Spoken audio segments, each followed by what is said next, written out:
We're going to talk about continuous versus discontinuous. And I kind of want to start here. Well, no. A continuous function, all that means is you can't lift your pen to draw it. Does this x squared look like it's continuous? Did I have to lift up my pen? No. This little x squared, cute and continuous. What about this little x cubed? Did I have to lift up my pen to draw that? No, that's continuous. What about this? Oh gosh, that was ugly. What about this? Y equals x. Is that continuous? Yeah, all three of those nice and continuous. Never had to lift my pen. There are 3 types of discontinuity, and this is really prepping us for AP Calc. 3 types of discontinuity. Do you agree to trace this function? Watch what my pen has to do. And lift and go down. Do you agree I had to lift my pen? What about here? And lift. And then what about here? I got a little okay. Do you agree all 3 of those I had to lift my pen? That's what's going to make them discontinuous. These 3 discontinuous functions have a name. This one's called infinite, jump, and point discontinuity. Do we think that they're kind of self-explanatory? Infinite discontinuity. Where do you think these y values are going to? Aren't they going all the way up, up, up, up, up? Because technically, you guys, I have a vertical asymptote here. So this is called an infinite discontinuity. Anytime that you're following a vertical asymptote, we're going to go to infinity. Or could we go into negative infinity? Yeah, okay. Why do you think this one's called jump? Let's going along, going along, going along. Kind of have to jump with your pencil, right? Drawing it, and then my pencil had to lift, and I had to go jump to a new spot. Okay, great. That one's called jump discontinuity. And then finally, we've got a little point discontinuity. Why are we going to call that point? What would you guys often call this little thing? A hole, right? So if it's got a hole, this is called a hole, a point discontinuity if there's a hole in my graph. Okay, great. Okay, you guys, these fill in the blanks are not my best work. If a function is not discontinuous, it would be, I'm embarrassed for myself. Why did I do that? It would be continuous.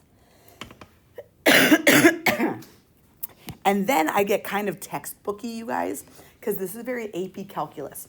That is, a function is continuous at a number c. See this little c on my graph? If there is a point on the graph with that x-coordinate c, and the graph passes through that point without a break. That is a very long-winded way to say, is that hole plugged in? You know what I mean? We don't have any holes.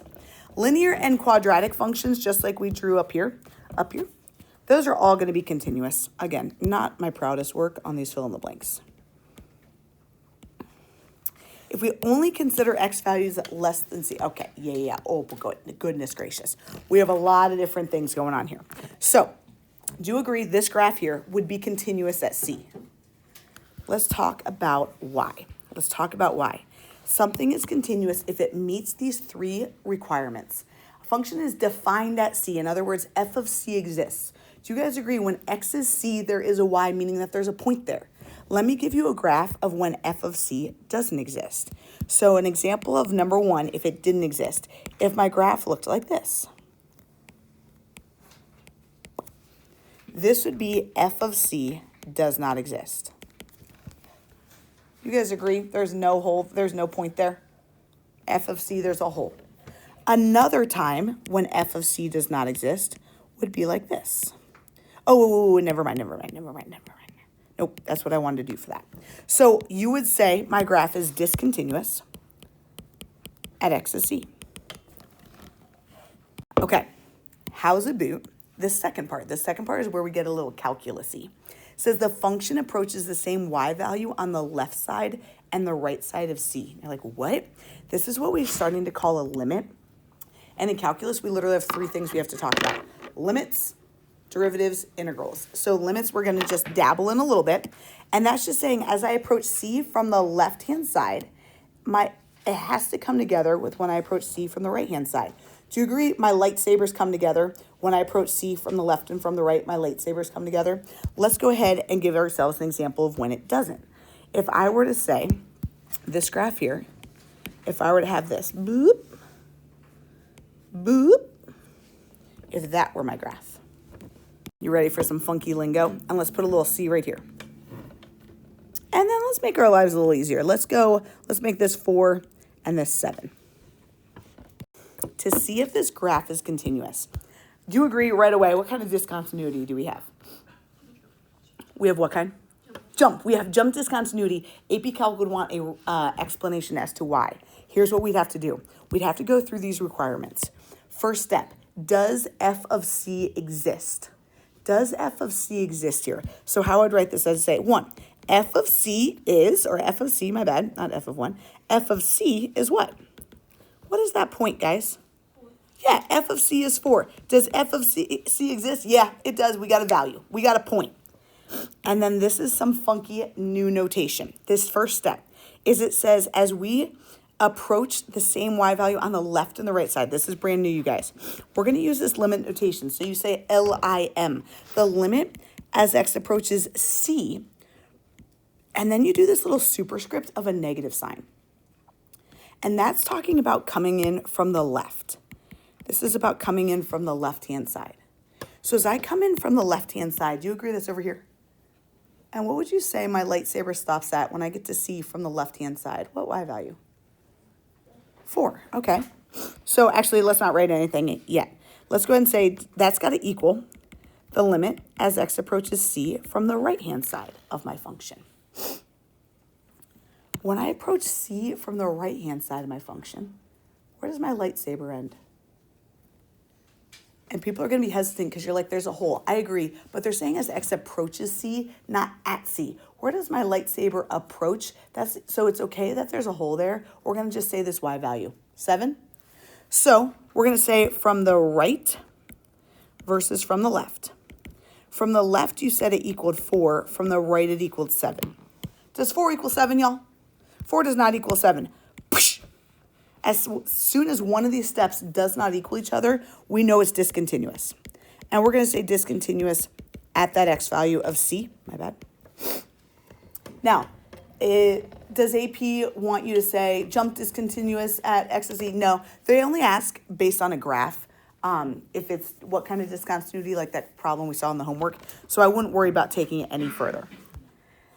The last step is really redundant, you guys. The last step says, okay, for it to be continuous, not only did the y value in the function, so that my answer from step 1 has to equal my answer from step 2. And let me give you an example of this. This seems very redundant though.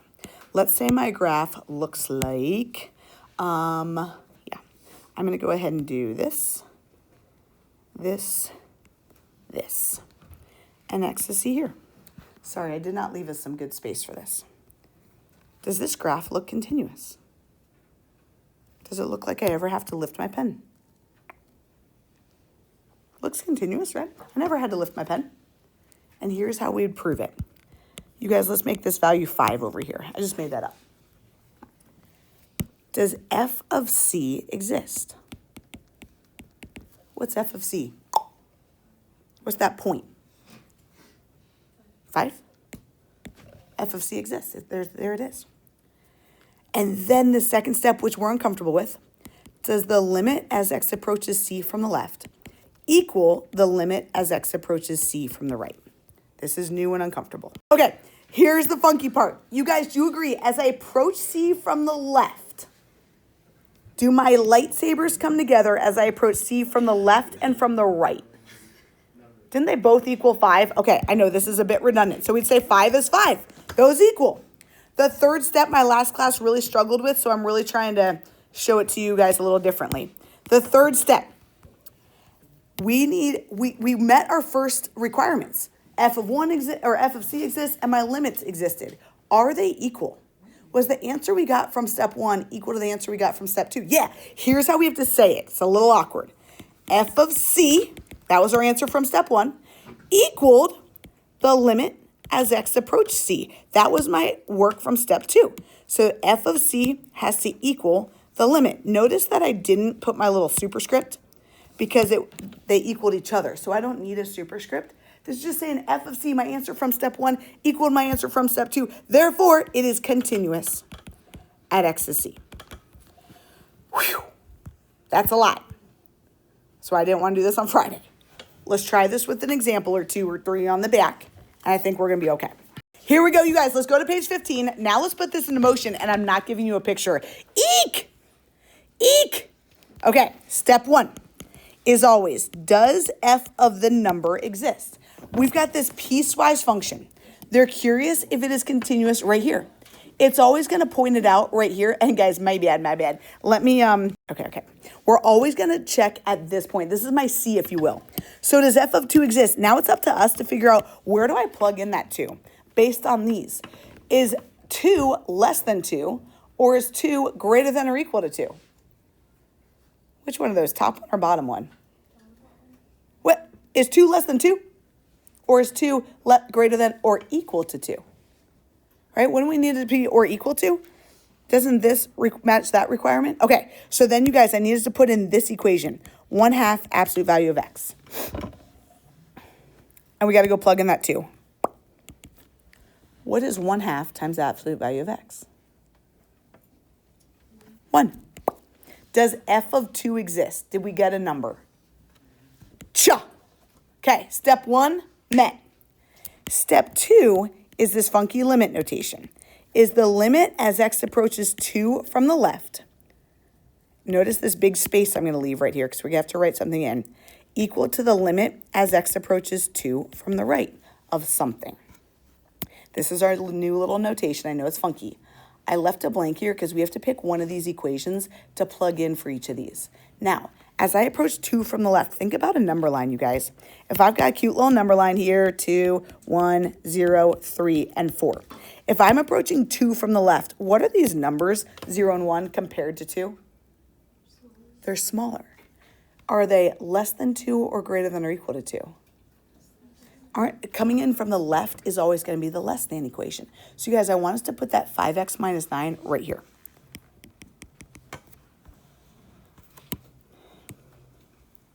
Then this says, as x approaches 2 from the positive side means I'm coming in from the right-hand side. So as I come in from the right-hand side, do you agree 4 and 3 are bigger than 2? If they're bigger than 2, 4 and 3 are greater than 2, I'm going to use this bottom equation, okay? So I'm going to put in my 1/2 absolute value of x down here.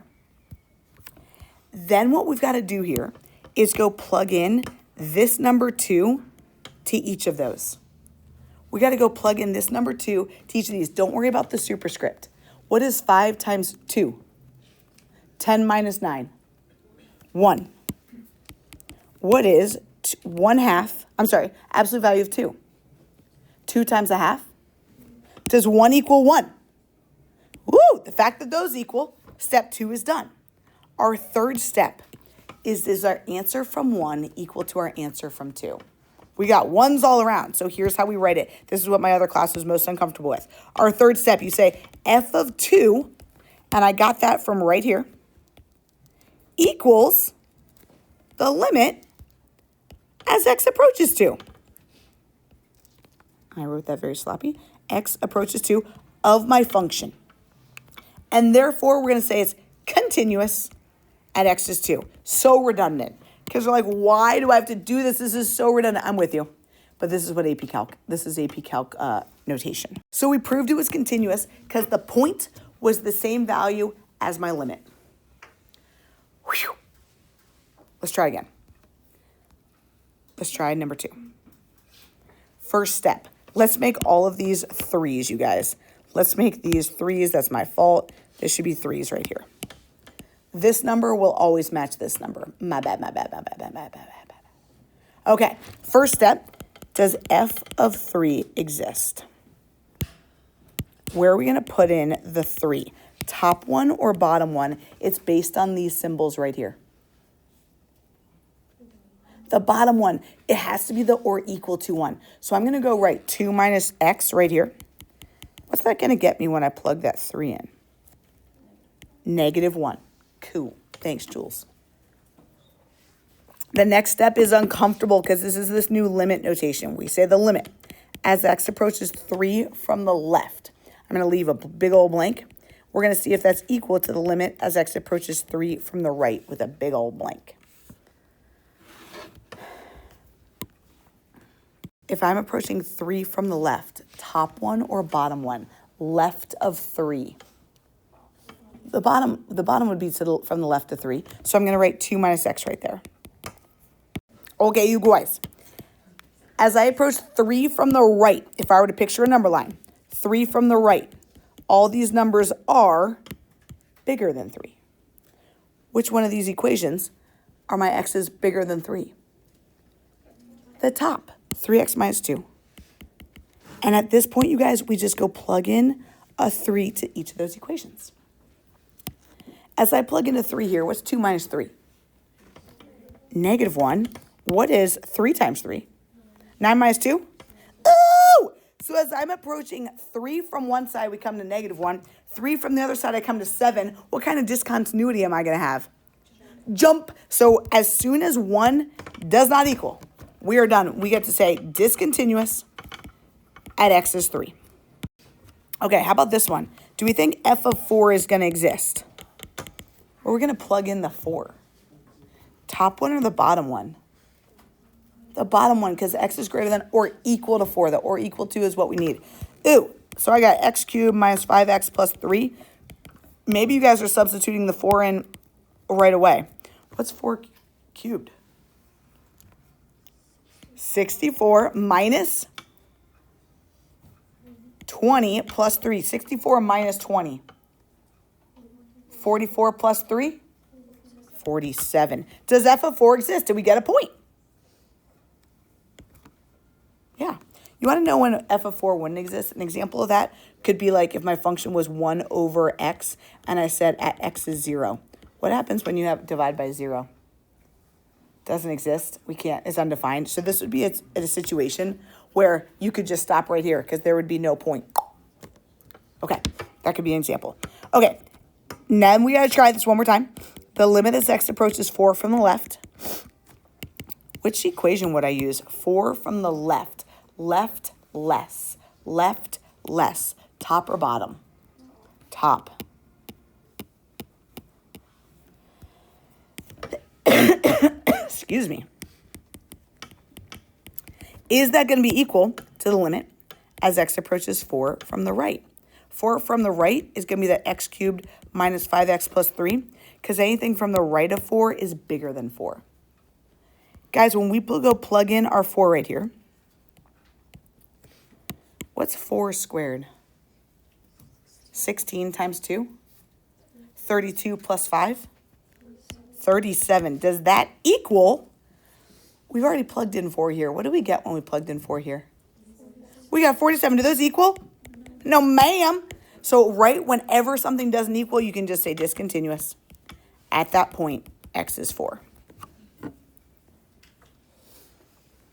We're going to skip the next one. Love ya.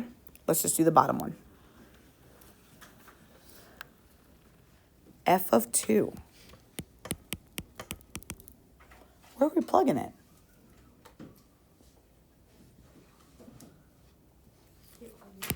Do you agree neither of these are or equal to? So right off the bat, you'd say, there is no f of 2. F of 2 does not exist. Continuous or discontinuous?